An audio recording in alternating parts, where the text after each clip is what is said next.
I'm ready to share whenever you want me. While you start pulling up, I can talk a little bit about the program. So so we keep people excited and everybody will stick around because I think it's a fabulous program.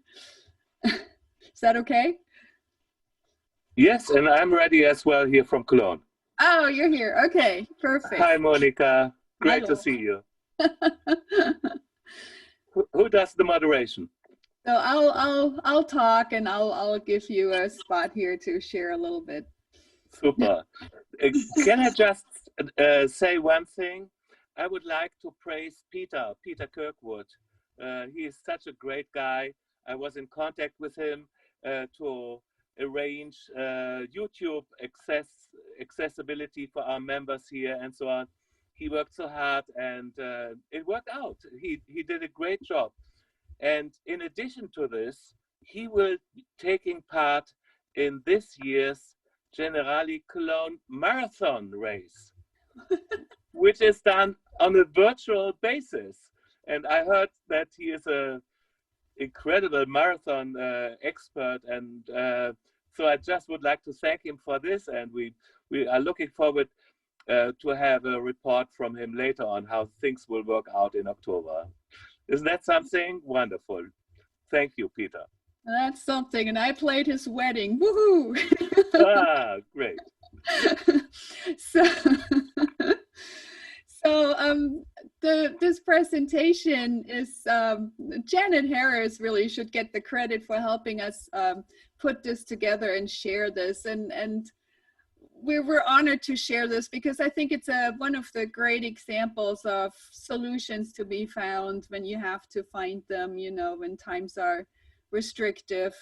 So I want to talk a little bit what the program is, and then I want Hartwig to tell us what it takes for him to get the money and get us there and get it going. And then I'll play some examples. We might not get through the whole thing, which is fine, but I'm keeping my chat open.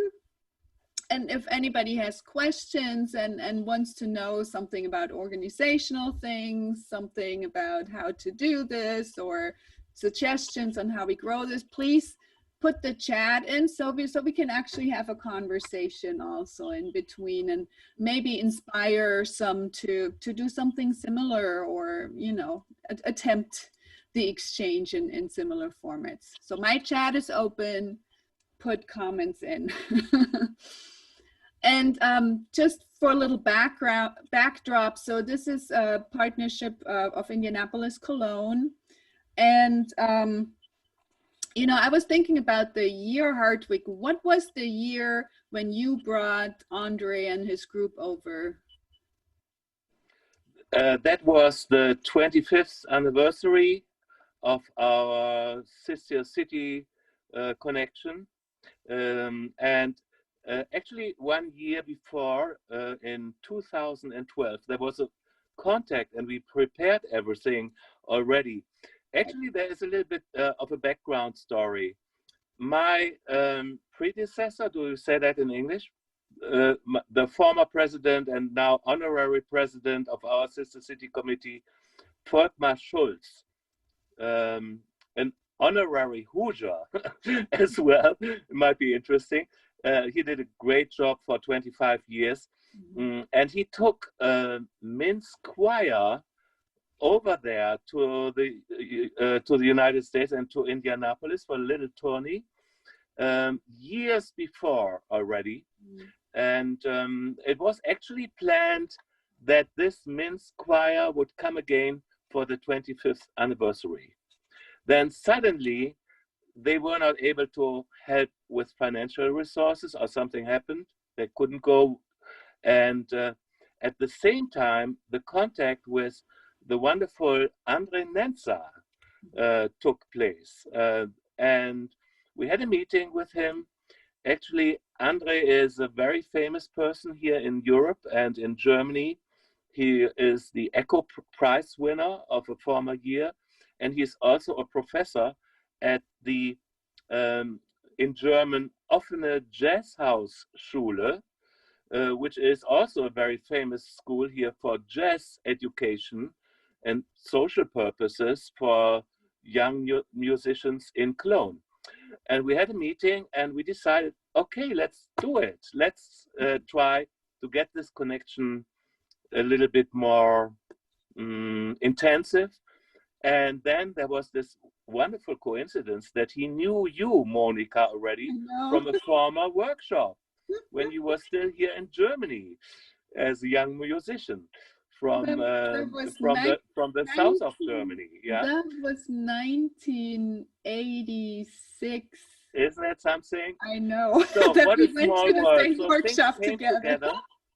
Actually, things came together, and that was just only wonderful. 2 years old. And yeah, and we were able to put together a group of young musicians with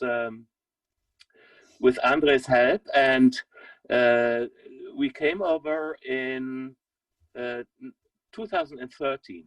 13, okay. And 13, and we had all of your help, but especially we had the help of all the members and the president of the Sister City Committee in Indy. Especially Stephen Schmidt did a great job. We rented a small car, and when we arrived on the airport in Indianapolis, this guy who was in charge of renting out those cars, he was so amazed that people from Germany would come over and do jazz in the United States that he gave us a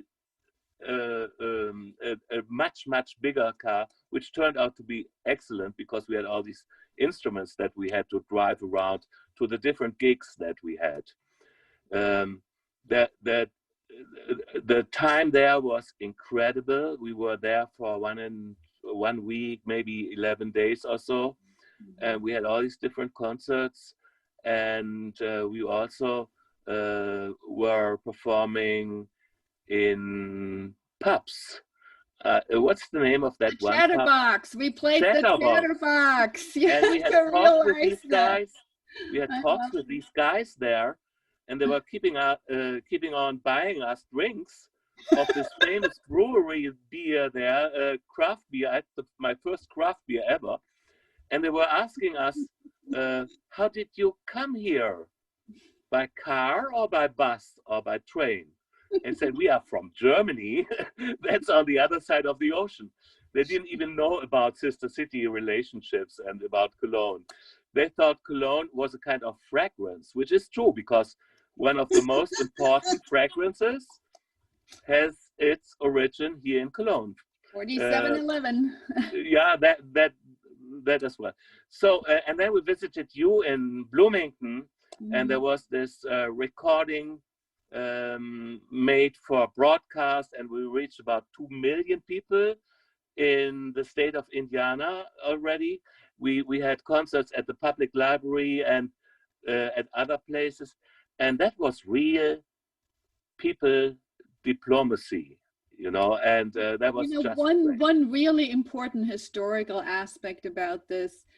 When we did the event at the State Library, we had a presentation by David Baker and Duncan Sheet, and I had just put out the book on David Baker the previous year, so it came out 2011. That was his 80th birthday.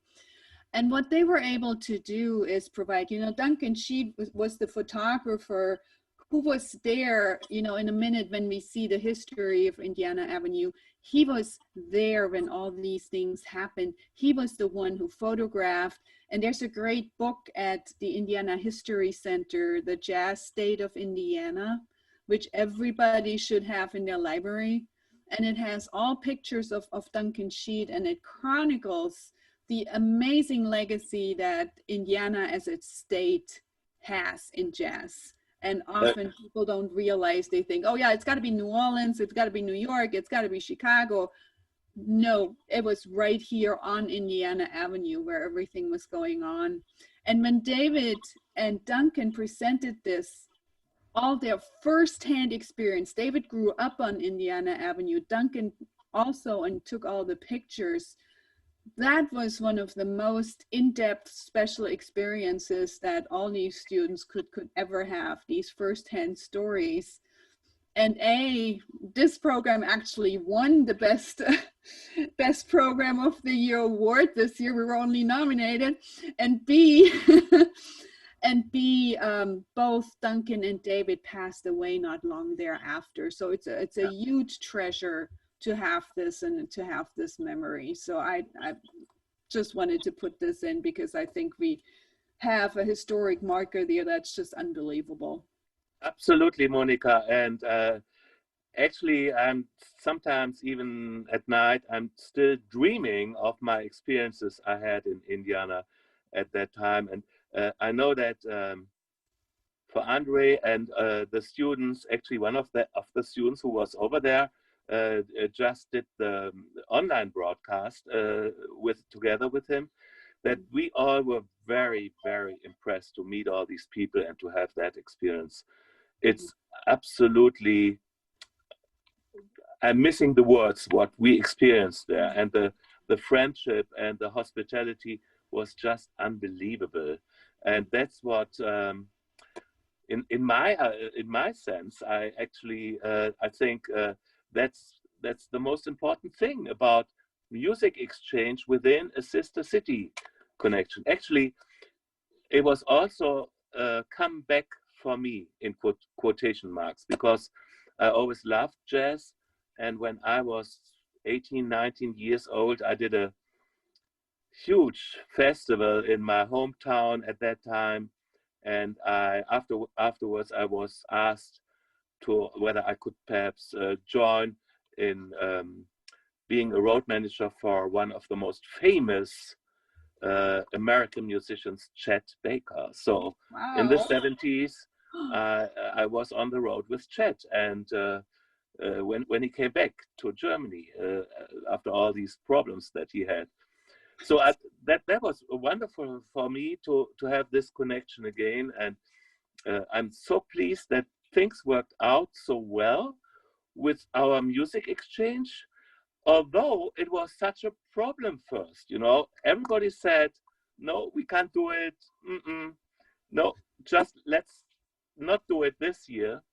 And I said, no, isn't there another solution? Then we tried to find out, together with Andre, I tried to find out whether there is an option that American bands can play together online with German musicians, or the other way around. But we found out together that there is this tiny little break in between. Delay. Delay, I'm sorry. And then we were almost giving up the project again, and I slept a night over it, I don't know. But then I decided, okay, then let's do 3 concerts. And that's what we did, damn it. and it was very successful. And if I add together all the visitors we had, everybody who clicked the videos, who saw the live streaming first and then clicked the videos and saw the Zoom concerts and so on, we had 1,500 visitors who saw these concerts, and not only in the United States, in the sister city Indy, for instance, or here in Cologne, or in North Rhine-Westphalia, our state, or in Germany, but Europe-wide, worldwide. And that was quite impressive. We have such an incredible amount of contacts, so to speak. It's interesting times, you know. On one hand, you're restricted to localities. On the other hand, you have this option of reaching the whole world, and it's a blessing and a curse.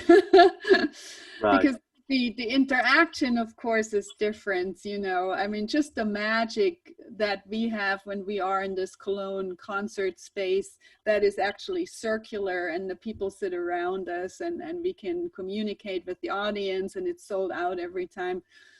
That's just something that cannot be recreated, and I absolutely hope we will get back to it, because, you know, taking that away, especially from an art form like jazz that depends on this interaction, will kill it off, the whole essence of it.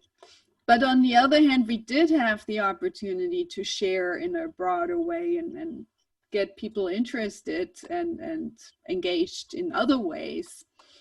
And so what Hardwick was explaining is that we did 3 concerts. They were all live streamed, or the 2 from Cologne and Karlsruhe were live streamed.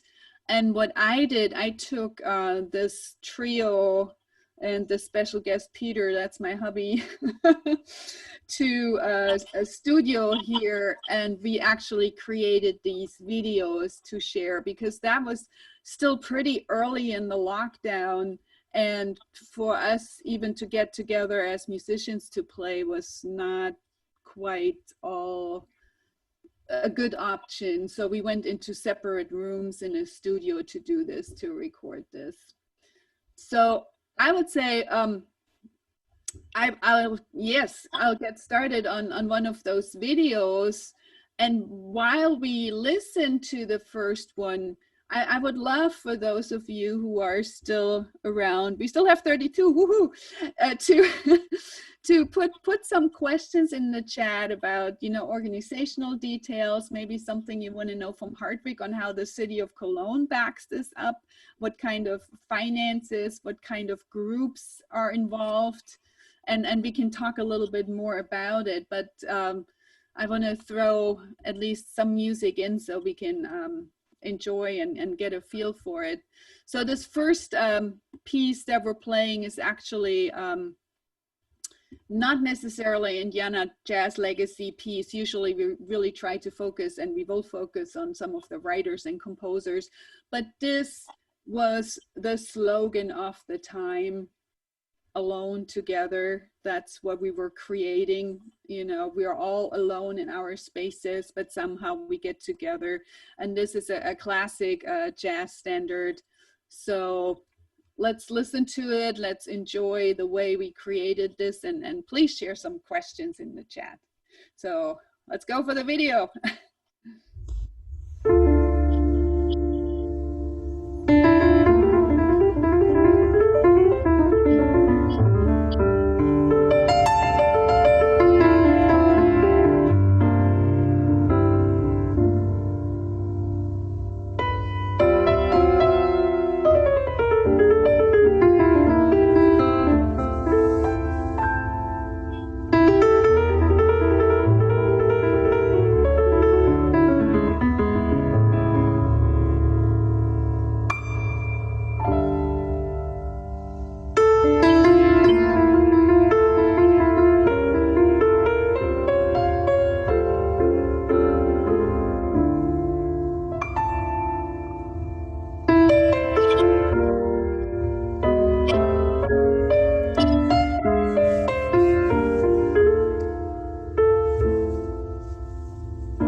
Hey, and the applause, See, that's the part that's so hard. I was watching the Detroit Jazz Festival last weekend, and you see these amazing musicians and they play their heart out, and then it stops and it's dead silence because there's nobody in the room.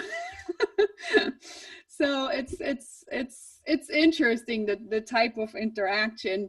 I wanted to tell you a little bit about the musicians playing, so you see how this worked. So Andre, the bassist that Hartwig was talking about, so he led the group from Cologne and did a concert earlier. Then another saxophonist from Karlsruhe who was going to join us, he led a group in Karlsruhe.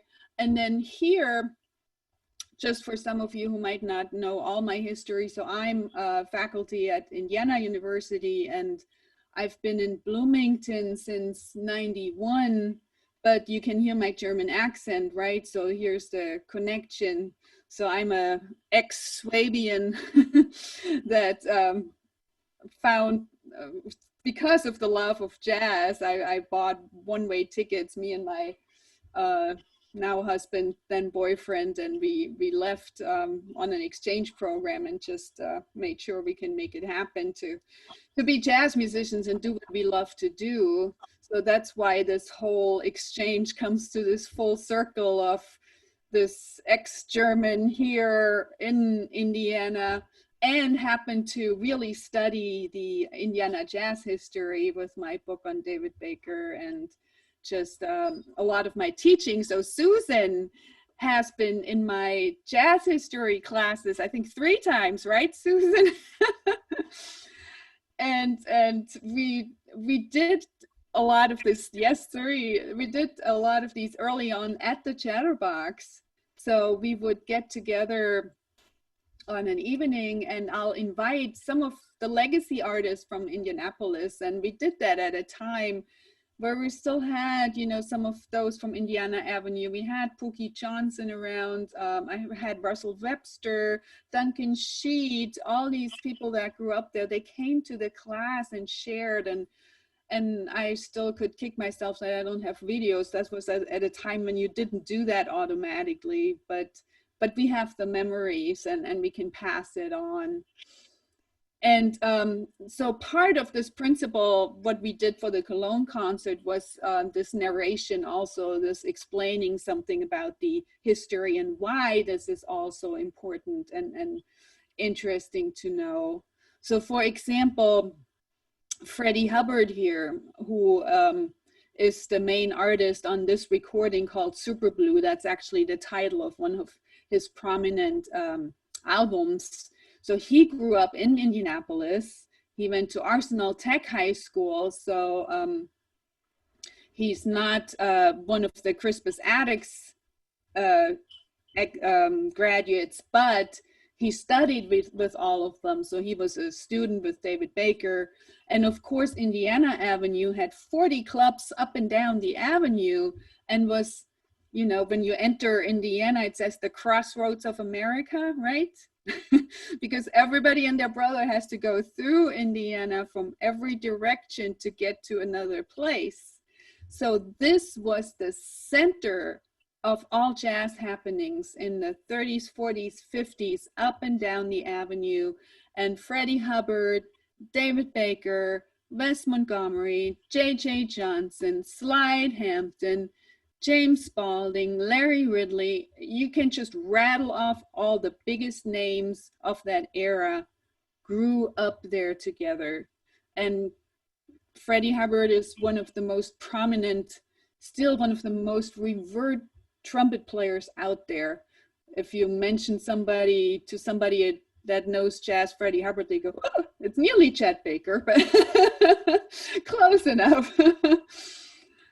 And Freddie Hubbard always coined the way of playing. So this is a typical 50s, early 60s kind of hard bop groove that kind of coins the Indianapolis sound of that time. And a lot of what's called this hard bop sound came right out of Indianapolis. So the way this grooves that makes you like dance and move around the kitchen, which you should probably do after sitting so long. You can turn off the video and do a little dance or something. Yeah, Jane just did that. She turned off her, she's gonna go dance in the kitchen. So I would say let's give she's not. Let's give Super Blue. So don't go to the next one. Let's give Super Blue a listen. And again, please share your questions, comments, anything that comes to mind. The chat is open. Go for it. Are we going to talk a little bit about backgrounds of financiation, how we do this later on? Yeah, we'll definitely get to that. Let's groove, and then let's talk about money. Perfect.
Thanks for the applause, Janet.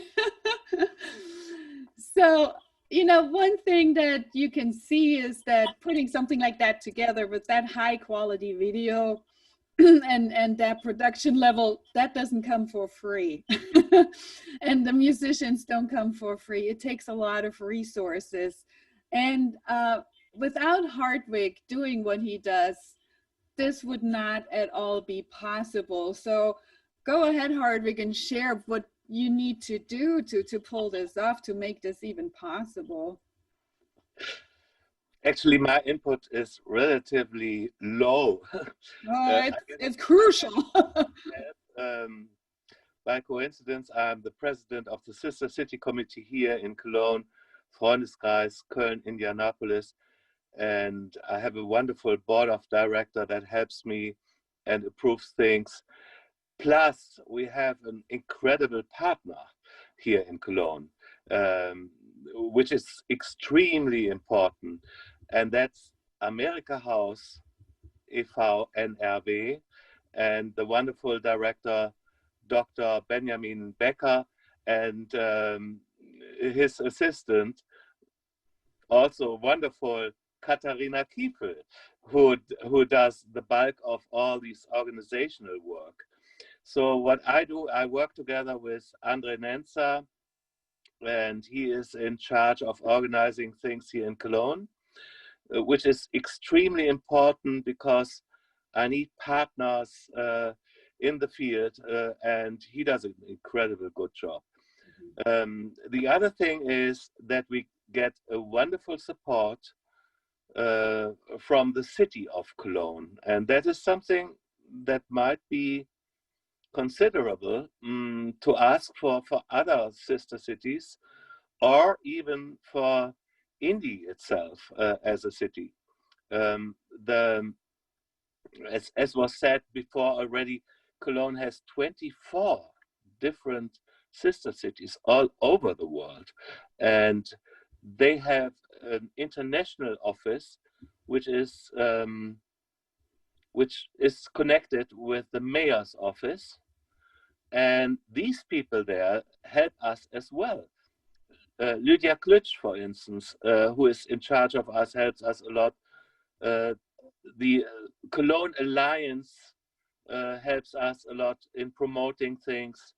Cologne Alliance is kind of a roof organization. Do you say umbrella organization, perhaps, here in Cologne?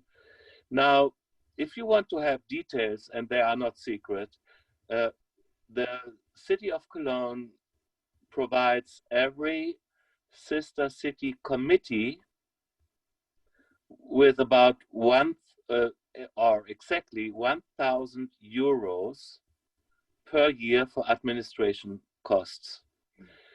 In addition, we can apply for further support, financial support. Usually, that is a support of 1,500 euros per program that we do, per things that we do. But we have to send in an application. There is one exception, though, which we take advantage of. We can legally take advantage of, and that is if we find another partner within our city, we get the double amount. That means 3,000 euros. Now you learn all the secrets, Monica, about how we are doing this. That means we have to find ways to do the exchange in a relatively inexpensive but excellent way. And I have to add now that we have to pay a certain amount from our own sources. That means if I'm right, I just noted it down, but we have to come up with 25% of the whole costs, maybe 30%, by our own sources as a sister city committee. But this is a little bit different, like in the United States. we have the Vereinswesen, and we have official members of our association, and they pay a certain membership fee per year. And we can use the amounts that we save or that we get together from the yearly fees we get to financiate the whole project. But now here is a very important point. We couldn't do this if you, Monika, Dr. Monika Herzig, would not come to Germany every year around June with students or with colleagues, and you would give lectures in other cities or have concerts in other cities and help the students to understand what the music situation is here, do workshops, do classes, and so on. By this means, we don't have to pay for travel costs. That means that's actually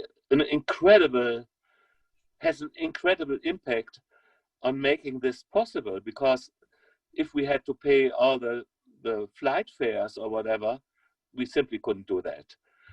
And by this means, I put together a kind of calculation, and with the help of my friends from America House, Benjamin and Katharina, we always find ways to promote this concert we have here in Cologne. Actually, it's a highlight. It's very famous here in Cologne. I can tell you, we rent one of the most important music event locations, and when we announced this via internet program, this program is sold out within almost 24 hours. So all the seats are gone after a very short time. And that concert is for free, because we considered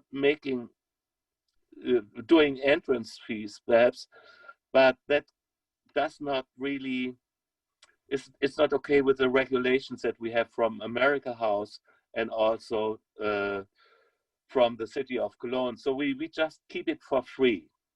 But it's a highlight, it's a milestone every year in the music tradition that we have. And in short words, that's actually what we can do. In addition, and that's another thing that other countries might, or other sister cities in other countries might consider, via the America House, there is always some support from the American Embassy, which is also interested in doing cultural things, or sometimes the consulate gives us help and things like that. So in short words, that's the background. Just let me say one more thing. We had a classical music exchange recently. Lucian Plessner, a classical guitarist from Cologne, was in Indy, and he played with the Indy Chamber Orchestra, and that was a world premiere of the West Side Story being performed with a classical orchestra on stage and with his guitar. So that is another musical exchange I just didn't want to miss to mention. Hope this helps. And it always comes full circle, because Lucian then was a guest at Oliver Nelson's class here at IU, who was the person I brought over last year, and then hopefully next year we will feature the music of Oliver Nelson, because there's another legacy artist that his son happens to live in Indianapolis, and Oliver Nelson is another one who just changed jazz history and is a huge legacy artist. But it's great how all these worlds combine and come back together. Yeah. And then there is another thing. Every year we have a different topic, and actually the topic that was planned for this year, for 2020, was about the legacy of and the music of Oliver Nelson Senior, so to speak. Mhm. together with his son. Unfortunately, we couldn't do that this year, hopefully next year. Well, if anybody wants to tune in Friday, in my Facebook, we'll go live in our driveway with Oliver, so you can get a taste from our driveway. We'll be there, but hopefully we will do that next year. You know, this is one legacy artist, and shame on me, I don't think I rattled that name off earlier when I talked about all the all the famous artists from Indiana Avenue. Wes Montgomery is the incarnation of jazz guitar, and he was part of this Indiana Avenue gang, growing up together, jamming in the clubs. He worked in the factories in Indianapolis. He had, I believe, 6 or 7 kids to take a rather large family. And the story is, and actually Duncan Sheed was the one who kept telling me the story of Wes Montgomery. So, you know, he would work at the factory all day, would get home, and then go jam in the clubs and play. And then when he would get home late at night, he wanted to practice. And so, of course, with a house full of kids and a wife who didn't really want him to practice, he had to figure out a technique to dampen the strings so it would be soft. And so he figured out this technique of playing in octaves and with the finger style, where he could play pretty soft, and it was very unique. So he had this unique sound, and one day Cannonball Adderley comes to town, the great saxophone player, and Duncan Sheed told that story so well. So Duncan it was at the Missile Room up on Indiana Avenue. Duncan's camera had run out of batteries that night, so he couldn't take pictures, but he put it in his memory. He went in the club, he was standing in the club, and all the time when great people would come to town, there would be a jam session afterwards. That's just how jazz works. You grow by playing together. So he would seek out where that was. So Duncan was in the club. He saw Cannonball come down the stairs, and Wes Montgomery was playing, and Cannonball listens up. He hears this really unique type of guitar sound. He listens and he actually runs to the phone. You know, we didn't have these things yet. He had to like go to the payphone, and he calls Orrin Keepnews of Riverside Records and holds the thing like as far as he can into the room and says, "Hey, listen to this, check this out. I'm here in Indianapolis and you never heard a guitar sound like this. You have to sign this guy."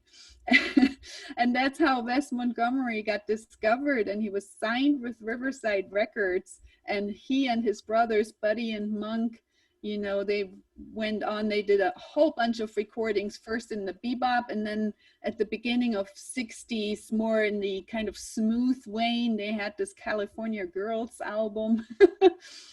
But unfortunately, you know, this lifestyle of working in the factory and then going jam and then practicing and not really getting much sleep, that was not a healthy lifestyle, and it's not recommended. So unfortunately, Wes Montgomery passed away here at the age of barely 45 in 1968. So his recording career is not too long.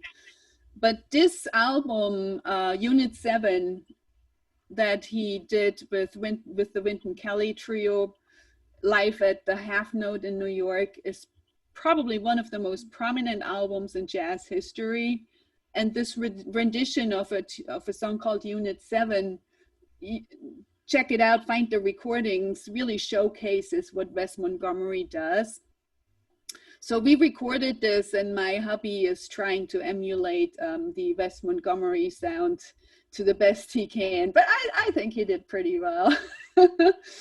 So Peter, if you're ready, let's get some swinging Unit 7 and swing along. 1, 2.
for the applause. But Great, Monica.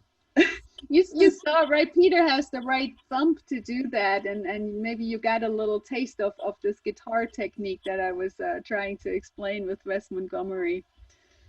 So one thing I really, really, really want to point out is how grateful, especially I was to Hardwick for taking that initiative early on. You know, something that maybe you do realize or don't realize, but especially for us musicians, the world just fell apart. You know, I was in the middle of a CD release tour in March for my new album with my New York band, my all-female New York band, and we started in Blooming. We made it to Baltimore, and then we had to turn around and go back home, and it was devastating. We were supposed to play the Vienna Jazz Festival this summer. We were supposed to play the Canary Island Jazz Festival this summer, and of course Cologne.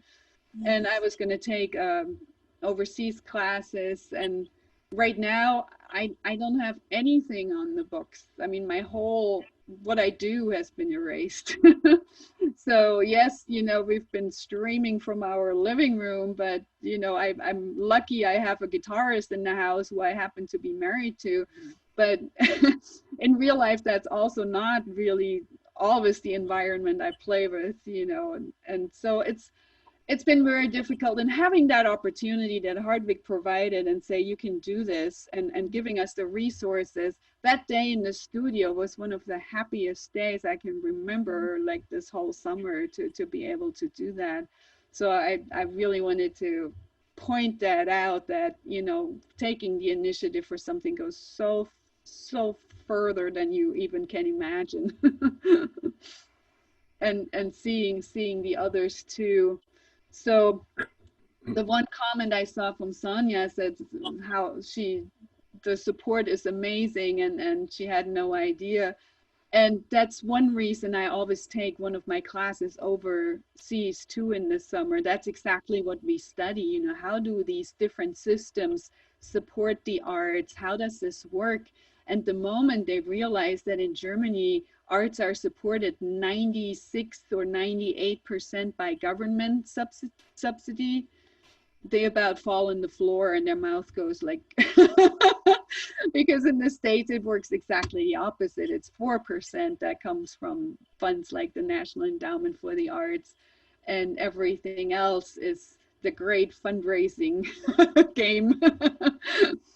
Meaning there is opportunities, and you know, those who find the resources, you can do great things, but it's not a given, and it can be very difficult, especially in times like this.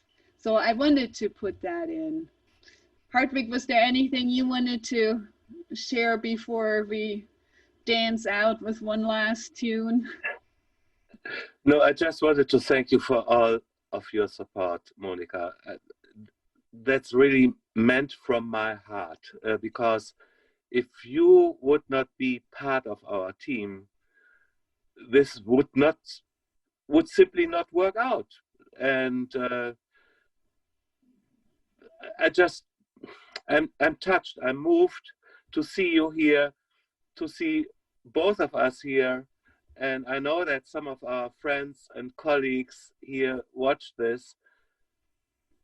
I'm just very touched, and I just wanted to thank you, Peter, your husband, and all that support is so important. And if other sister cities could arrange something like this as well, try to find somebody like Dr. Monika Herzig.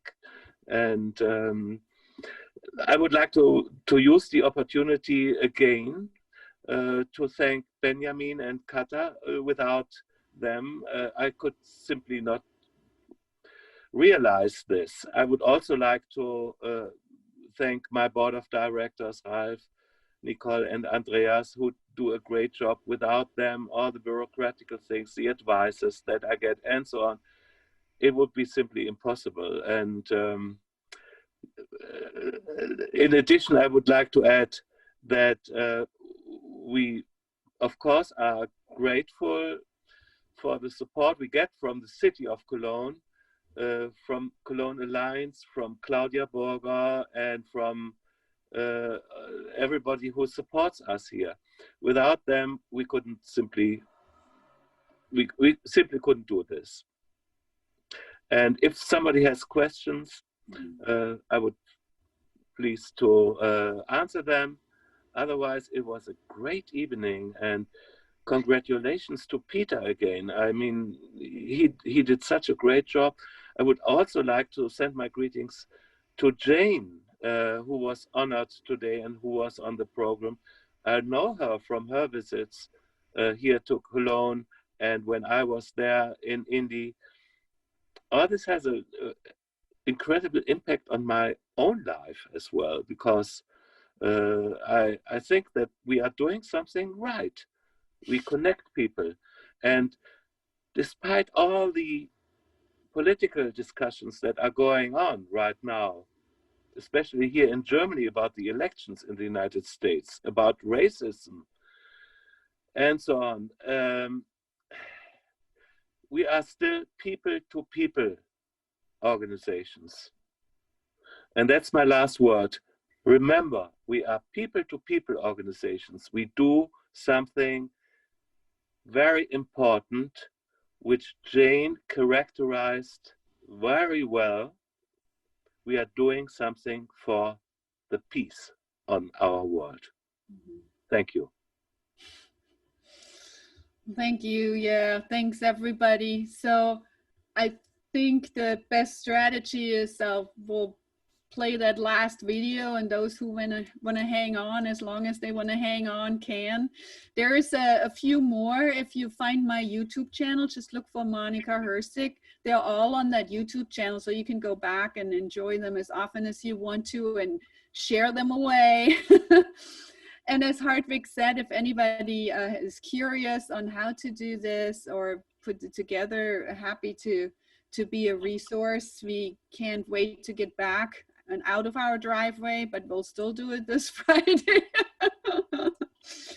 I'm here in Blooming. I'm happily available for anything, questions or gigs or or anything else too. Let me know. So thank you for having us, and we'll take it out on a Cole Porter song. One of the great songwriters of Indiana, right? One of the few songwriters that wrote the words and the music together and made them melt in a really special way from Peru, Indiana.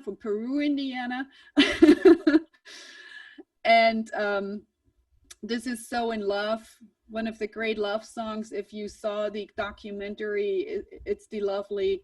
This is the scene where he sings it to his dying wife, and you just fall apart and cry along. It's so sad, but it's it's a gorgeous song. So I would say farewell, goodbye. Thank you for having us. Enjoy the video and have a wonderful weekend.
Thank you. I don't know if we need a parting word from the organizers, but thank you so much for letting us do this, and enjoy those videos on YouTube as much as you want to.